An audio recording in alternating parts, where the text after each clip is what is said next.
On appelle ça les niveaux de l'onction. On appelle ça l'onction. L'onction est ce que le Saint-Esprit nous donne comme capacité, comme pouvoir.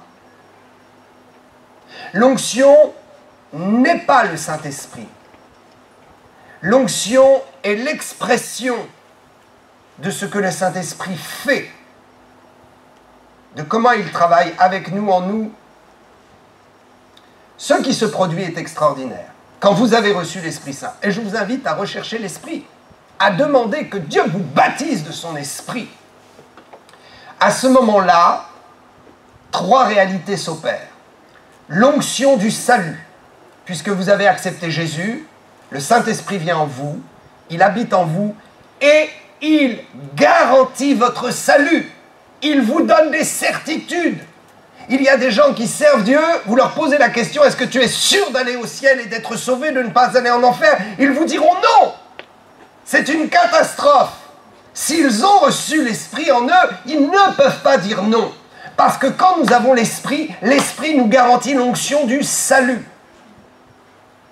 L'onction du salut est l'équivalent de l'onction dans l'Ancien Testament des sacrificateurs, qui étaient élus et qui servaient Dieu et qui étaient certains que le Seigneur ne les fera pas périr avec les non-croyants et ceux qui seront amenés en jugement pour l'éternité.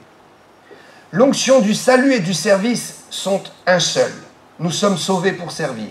Et dès l'instant où le Saint-Esprit est en vous, vous êtes garanti de votre salut, vous commencez à croire à votre salut, vous commencez à croire pleinement dans l'œuvre de Dieu, vous avez envie de servir les intérêts du ciel.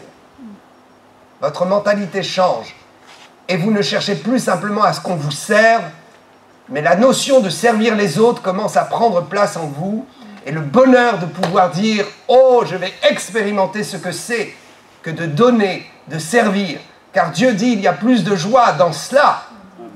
Il y a plus de joie à servir les autres qu'à être servi soi-même. Il y a plus de joie à donner qu'à recevoir. L'Esprit Saint en vous vous permettra de vivre cette dimension. Donc elle commence à travailler cette dimension. La deuxième dimension, c'est le service prophétique. Donc, c'est l'onction prophétique ou l'onction du prophète que nous désignons comme étant la capacité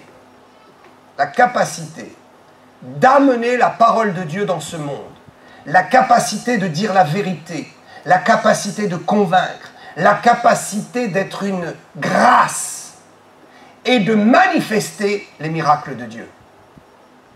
L'onction du salut est en nous, c'est notre communion avec Dieu. C'est l'identification de Christ qui vit en moi. L'onction du prophète, c'est l'onction qui est sur nous, qui est produite par la foi en nous et qui attire une puissance sur nous pour servir Dieu et démontrer les œuvres de Dieu et démontrer que Dieu existe dans le visible. C'est cette capacité à pouvoir guérir les gens, non pas parce que j'ai un fluide, non pas parce que j'ai une capacité naturelle, mais parce que Dieu me donne une capacité surnaturelle par la puissance de son esprit pour être oint et démontrer les œuvres et la puissance de Dieu. Le troisième niveau, c'est ce qu'on appelle le niveau du roi ou de la royauté. Dans l'Ancien Testament, vous aviez les sacrificateurs qui servaient Dieu, vous aviez les prophètes qui servaient Dieu, et vous aviez les rois qui servaient Dieu et qui étaient attachés au commandement, à la parole du Seigneur.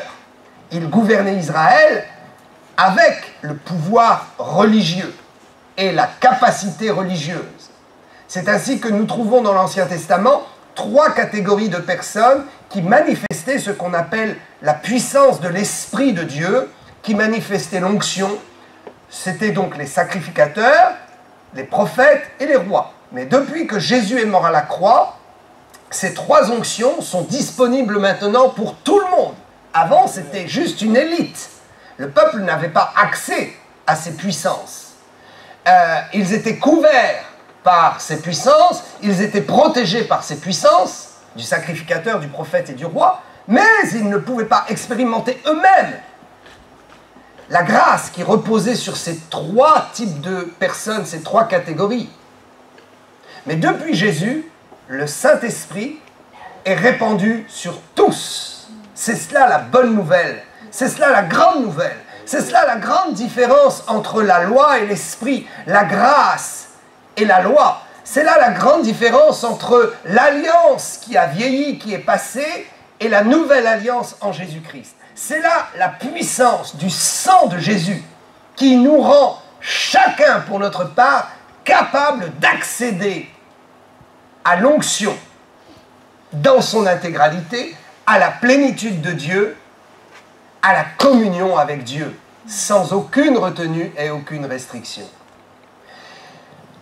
L'onction du sacrificateur, du prophète et du roi agit donc en nous. Il est faux de dire que ce sont des niveaux que nous devons atteindre. Car ces trois niveaux, nous les avons en nous et nous pouvons les exprimer plus ou moins.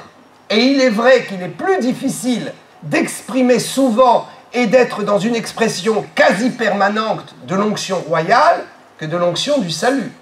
Et en ce sens, il y a une progression. Mais nous avons tous en nous l'onction du sacrificateur, l'onction du prophète et l'onction du roi. Et nous pouvons manifester ces trois onctions, puisqu'elles font partie d'une plénitude qui est en nous. Mais il y a des onctions qui sont plus difficiles à exprimer que d'autres. Et parfois, nous touchons juste une fois comme ça l'onction royale. Et il n'y a plus rien. Et d'autres fois, nous touchons cette onction plus souvent. Et je vais expliquer ce qu'est cette onction royale.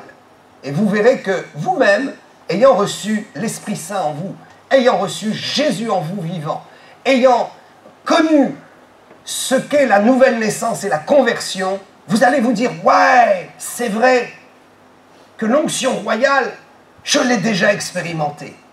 N'est-ce pas réjouissant?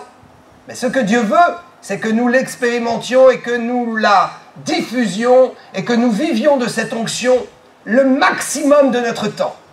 Le maximum de notre temps. C'est ainsi que l'onction du salut sera manifestée avec puissance. C'est ainsi que l'onction prophétique sera manifestée avec puissance. Plus nous allons expérimenter notre droit royal, plus notre communion avec Jésus sera grande. Et plus l'onction sur nous, l'onction des miracles, va se produire. Les trois onctions ne font qu'une. Dans l'Ancien Testament, elles étaient distinctes et séparées. Mais dans la Nouvelle Alliance, elles ne font qu'un.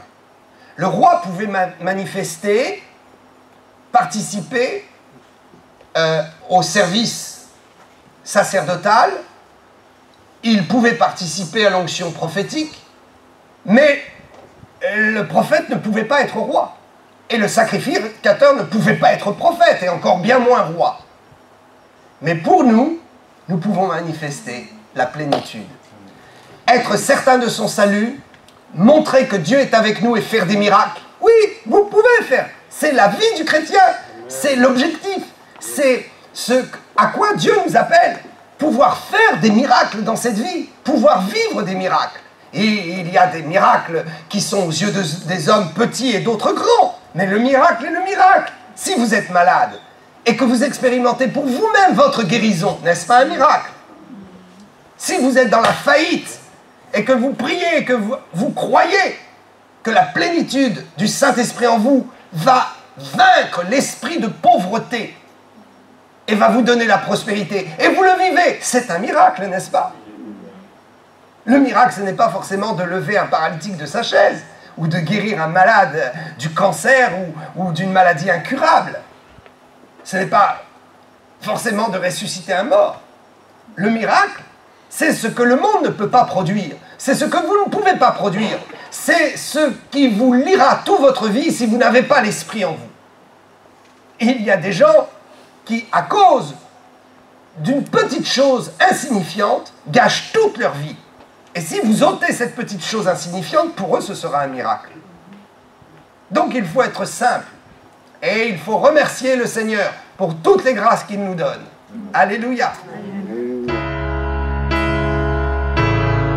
There is power in the name of Jesus.